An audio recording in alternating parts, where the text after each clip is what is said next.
BJP মানুষের মধ্যে, গরিব মানুষের মধ্যে সিএএ, এনআরসি, এনপিআর এইসব করে বিভাজন তৈরি করার চেষ্টা করে, পোলারাইজেশন তৈরি করার চেষ্টা করে। আসলে হিন্দু মুসলমানের গল্প নয়, হিন্দু মুসলমানের জামা পরে আসলে গরিব মানুষের নাগরিক অধিকার কেড়ে নেওয়ার প্রশ্ন, বেঁচে থাকার অধিকার, ভোট দেওয়ার অধিকার, কথা বলার অধিকার, সেকেন্ড ক্লাস সিটিজেন বানিয়ে দেবে গরিব মানুষকে।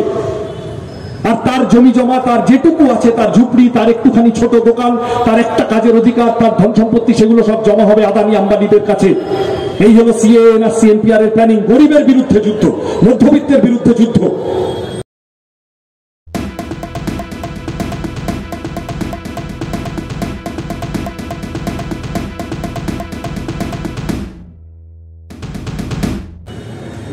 আমাকে জিজ্ঞাসা করলো, যা হয় এই গত কিছুদিনে অমুকে দাঁড়িয়েছেন, তমুকে দাঁড়িয়েছেন, আপনি কি বলবেন? আমি বললাম, আমার কিছু বলার নেই। সেই করোনার সময় ফোন করছিল না, ফোনে বলছিল না আমাদের রোগের সাথে লড়তে হবে, রোগীর সাথে নয়। তখন তো আলাদা করে কিছু বলার নেই। দেখলাম কেউ কেউ বাজার টাজার করছেন আজাদগড়ে, ভালো। আগের যিনি ছিলেন তিনি নিজের দলের বদান্যতায় পচা ভ্যাকসিন নিয়ে ফেলেছিলেন এমপি থাকাকালীন। ইনি পচা আলু পেঁয়াজ না কিনলেই হলো। কিন্তু তুমি কত ভালো গান করো, কত ভালো নাচ করো, কত ভালো বাজার করো, তার উপরে দাঁড়িয়ে তো মানুষ তোমাকে ভোট দেবে না। আমি আপনাদের কাছে ভোট চাইতে আসবো, আমি আপনাদের কাছে ভোট প্রত্যাশা করবো প্রার্থী হিসেবে। আমি কত ভালো কবিতা বলি তাই দিয়ে আমি আপনাদের কাছে ভোট চাইতে এলে সেটা সততা হবে মানুষের সাথে।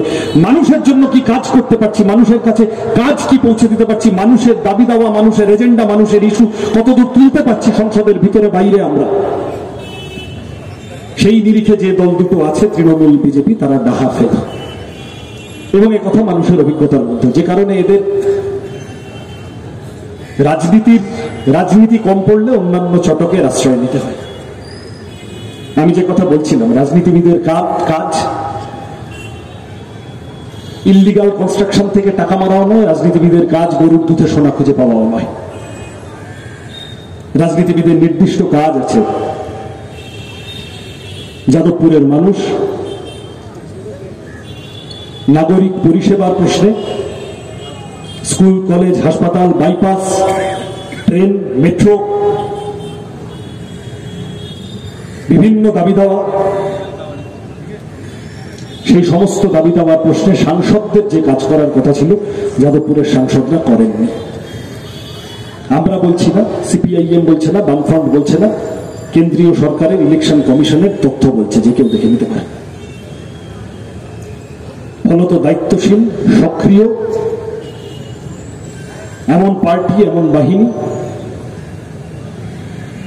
যারা যাদবপুরকে হাতের তালুর মতো চেনে, যাদবপুর যাদের হাতে গড়ে ওঠে। এই সামনে উদ্বাস্তু আন্দোলনের নেতারা অনেকে বসে আছেন, আমি নাম করছি না। বিকাশ দা বলার সময় বলছিলেন এই যাদবপুর টালিগঞ্জ কি ছিল। এখন দাঁড়িয়ে যারা সিএএ ইত্যাদি নিয়ে প্রচন্ড বাজার গ্রহণ করার চেষ্টা করছেন, বিজেপি খুব খারাপ।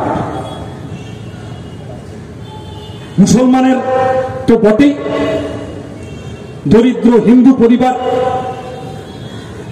সিএএ, এনআরসি, এনপিআর এ তার টিকিটও কনফার্ম নয়, ওয়েটিং লিস্টেও নেই, আরএসিতেও নেই। কিন্তু বিজেপি মানুষের মধ্যে, গরিব মানুষের মধ্যে সিএএ, এনআরসি, এনপিআর এইসব করে বিভাজন তৈরি করার চেষ্টা করে, পোলারাইজেশন তৈরি করার চেষ্টা করে। আসলে হিন্দু মুসলমানের গল্প নয়, হিন্দু মুসলমানের জামা পরে আসলে গরিব মানুষের নাগরিক অধিকার কেড়ে নেওয়ার প্রশ্ন, বেঁচে থাকার অধিকার, ভোট দেওয়ার অধিকার, কথা বলার অধিকার, সেকেন্ড ক্লাস সিটিজেন বানিয়ে দেবে গরিব মানুষকে। আর তার জমি জমা, তার যেটুকু আছে, তার ঝুপড়ি, তার একটুখানি ছোট দোকান, তার একটা কাজের অধিকার, তার ধন সম্পত্তি, সেগুলো সব জমা হবে আদানি আম্বানিদের কাছে। এই হলো সিএএ, এনআরসি, এনপিআর এর প্ল্যানিং। গরিবের বিরুদ্ধে যুদ্ধ, মধ্যবিত্তের বিরুদ্ধে যুদ্ধ। যে লোক আজকে দাঁড়িয়ে অ্যাপ্লাই করবে, বলবে যে না আমি নাগরিকত্বের জন্য অ্যাপ্লিকেশন করছি, সে তাহলে মেনে নিল যে সে এতদিন নাগরিক ছিল না। তার জায়গা হবে ডিটেনশন ক্যাম্পে। আমাদের দেশে, আমাদের রাজ্যে অধিকাংশ মানুষ হিন্দু, গরিব মানুষের মধ্যে অধিকাংশ হিন্দু। আসামে কি হয়েছিল? 6 লক্ষ সংখ্যালঘু মানুষ বাদ গিয়েছিলেন, 12 লক্ষ হিন্দু ধর্মাবলম্বী বা মানুষ বাদ গেলেন এনআরসিতে। বিজেপি খুব খারাপ, বিজেপি এটা করছে আমরা জানি। আজকে দাঁড়িয়ে যারা দেওয়াল লিখছে সিএ এর বিরুদ্ধে, আমার নির্দিষ্ট প্রশ্ন, 10ই ডিসেম্বর 2019 পার্লামেন্টে দাঁড়িয়ে সিএএ লাগু হচ্ছে, বামপন্থী সাংসদরা সংখ্যায় কম, কিন্তু প্রত্যেকে সেই দিন সমস্ত কাজ ফেলে পার্লামেন্টে হাজির সিএএ এর বিরুদ্ধে ভোট দেওয়ার জন্য। উদ্বাস্তু মানুষের অধিকার রক্ষায়, মানুষের বেঁচে থাকার অধিকার রক্ষায়, এই কলোনিগুলোর কথা ভেবে আজকে যারা কুম্ভীরাস্ত্র ফেলছে, যাদবপুরের তৃণমূলের সাংসদ সেদিন পার্লামেন্টে সুযোগ থাকা সত্ত্বেও সিএ এর বিরুদ্ধে ভোট দিতে যাননি, এই কথাটা তৃণমূলের বন্ধুদের মনে করাতে হবে। 8 জন এমপি যায়নি সেদিন সিএ এর বিরুদ্ধে ভোট দিতে।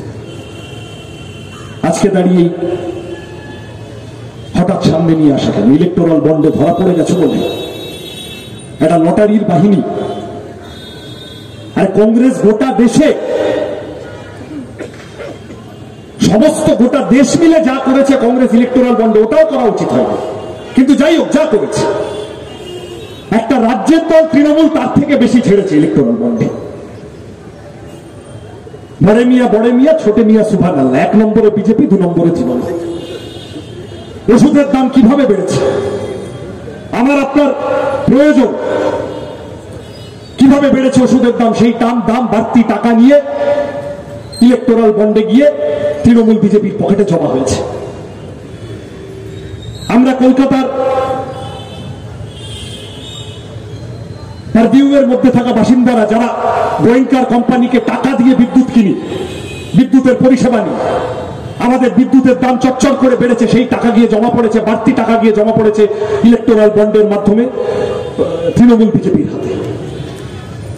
আমাদের স্কুল কলেজগুলোর কি অবস্থা, কিভাবে লেখাপড়ার ফি বাড়ছে,